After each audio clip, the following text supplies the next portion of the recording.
ng sumikat na Toto's Children noong dekada 70.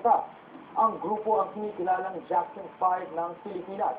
Si Julius Tutang Baron sa detalye.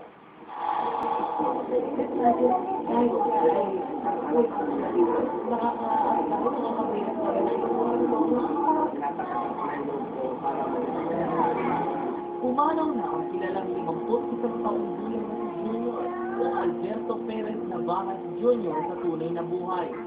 Siya ang lead member ng grupong Toto's Children o ang Jackson 5 ng Pilipinas.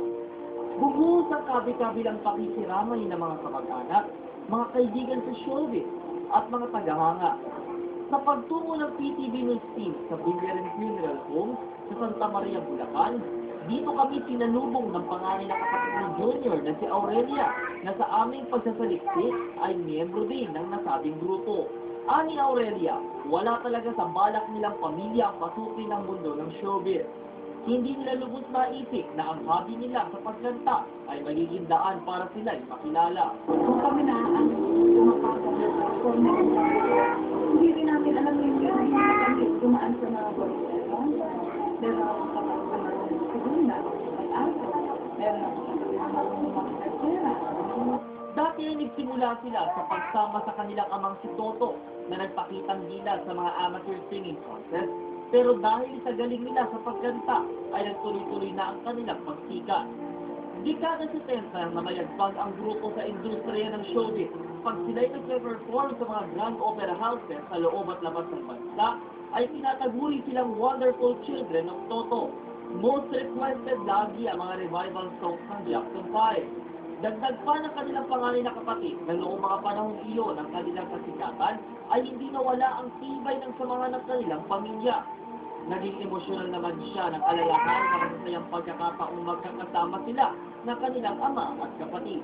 Nakilala pa ang kanilang pamilya hindi lamang sa simpleng pagkanta, kundi pati sa pagpapakwela. Masaya tayo sa pamilya, kaya tayo, yun ang maging maya natin, kaya ang pag natin wala, yun ang masaya tayo.